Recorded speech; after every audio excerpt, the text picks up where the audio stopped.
the assumption that cost a market its leader. It wasn't a risky bet or a bold mistake. It was an assumption, quiet, reasonable, and rarely questioned. One that felt so obvious it never needed defending. And yet, that single assumption would eventually dismantle the position of a company that once defined its entire market. To understand why this story matters now, we need to return to a time when the company sat comfortably at the top. Market share was dominant. Competitors followed rather than led. Customers aligned their expectations around what this company offered, not the other way around.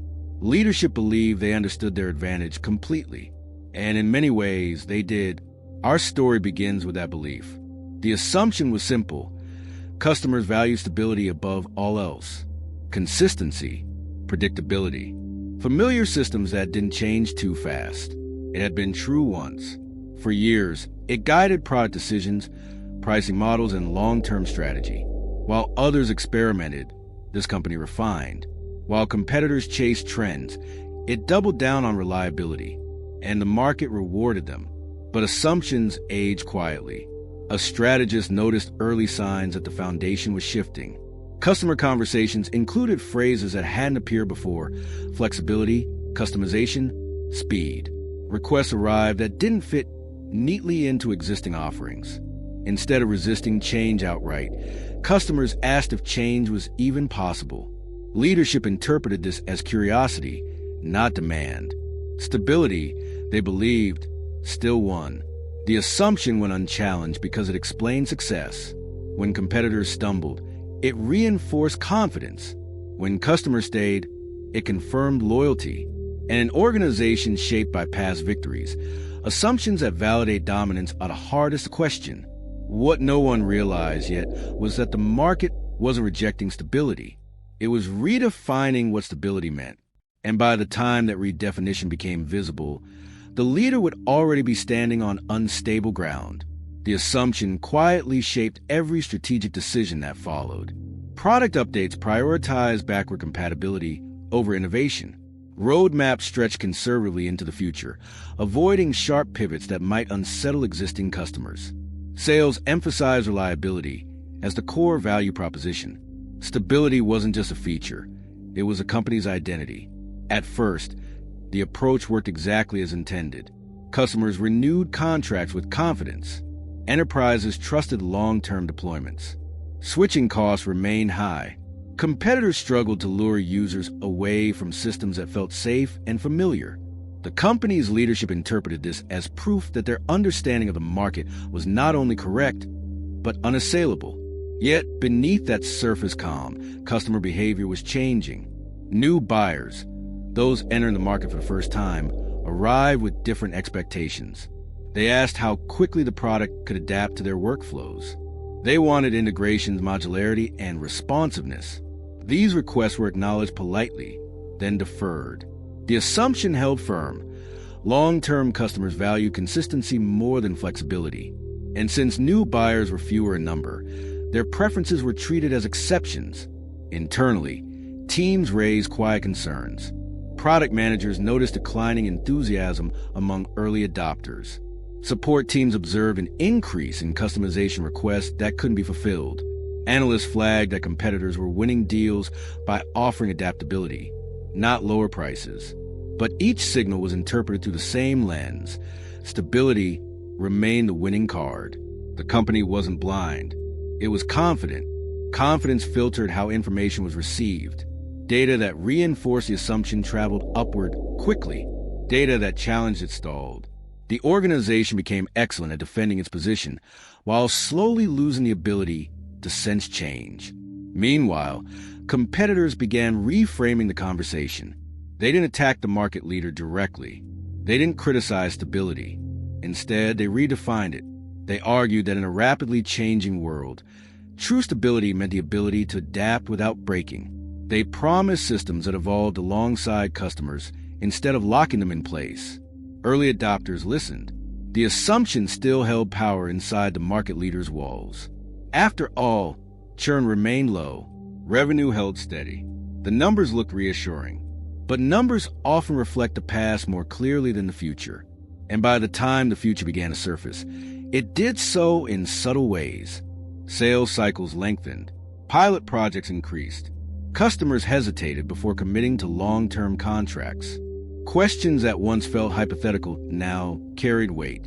What happens if our needs change? How quickly can your system evolve? Each question was a crack in the assumption. Still, leadership held firm. They believed stability meant not changing. The market was about to teach them a different lesson. The cracks widened slowly, almost politely. No mass defections, no sudden loss of trust, just hesitation. Customers delayed decisions. They requested shorter commitments. They asked for assurances that once felt unnecessary. The assumption that stability guaranteed loyalty was still intact, but it was starting to wobble. Inside the company, the first real conflict emerged when a long-standing client chose competitor for a new division rollout. They didn't replace the existing system. They supplemented it. Leadership dismissed the move as an experiment, a hedge, nothing to worry about. But for the customer, it was something else entirely, a test of a different kind of stability. That pattern repeated. Customers began running parallel systems, one for legacy operations, one for growth. The company's product remained trusted for the past, but it was no longer trusted for the future. And once that distinction took hold, the leader's position quietly weakened. Product teams felt the pressure intensify. They were asked to add flexibility without altering the core, to support customization without restructuring architecture, to evolve without changing. Each request contradicted the next.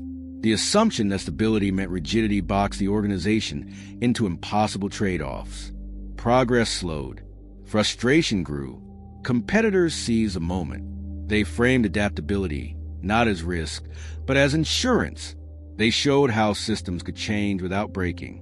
They offered modular designs that allowed customers to grow, shrink, and pivot without starting over. Their messaging resonated not because it was revolutionary, but because it reflected reality. The tipping point came during a major industry shift, new regulations, new technologies, new customer demands arriving all at once. Customers needed partners who could respond quickly. The market leader responded cautiously, methodically, carefully, by the book.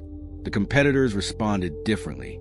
They adjusted fast, released updates, modified workflows, supported transitions in real time.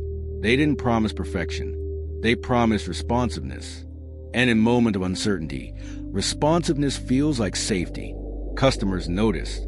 Contract once considered untouchable came up for renegotiation.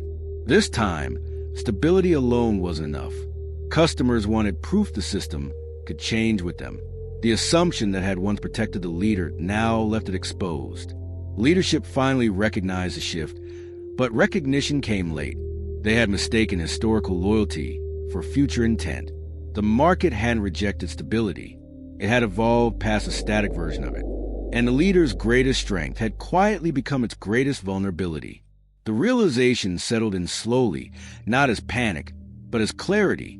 The company hadn't lost its position because competitors were louder or more aggressive. It lost it because it held on to an assumption long after the market had outgrown it. Stability, once defined by consistency, had been redefined by change. The climax wasn't a dramatic collapse. It was a moment leadership accepted a truth they had resisted for years. Customers no longer measured safety by sameness. They measured it by adaptability. The assumption that once guided every decision had become outdated. Not wrong in its time, but dangerous in the present. The company moved to respond. Architecture reviews began. Roadmaps were rewritten. Messaging shifted. But now, the effort felt reactive. Customers had already seen what was possible elsewhere. Trust, once unquestioned, now required proof. And proof takes time to rebuild. The resolution came not through regaining dominance, but through humility. Leadership acknowledged publicly that the market had changed faster than their assumptions. They committed to rebuilding around flexibility. They invested in modular systems. They restructured teams to support faster evolution. The company didn't disappear, but it no longer defined the market alone. The lesson lingered long after. Assumptions don't announce their expiration. They continue working until they don't.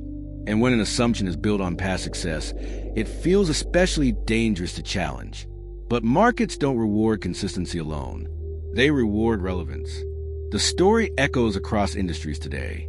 Leaders still mistake stability for safety, still equate change with risk, still defend assumptions that once made them great. And somewhere inside those assumptions, the future is waiting to be acknowledged. Because the most expensive mistake in business isn't making the wrong bet. It's betting forever on something that once worked. Subscribe to join the journey. The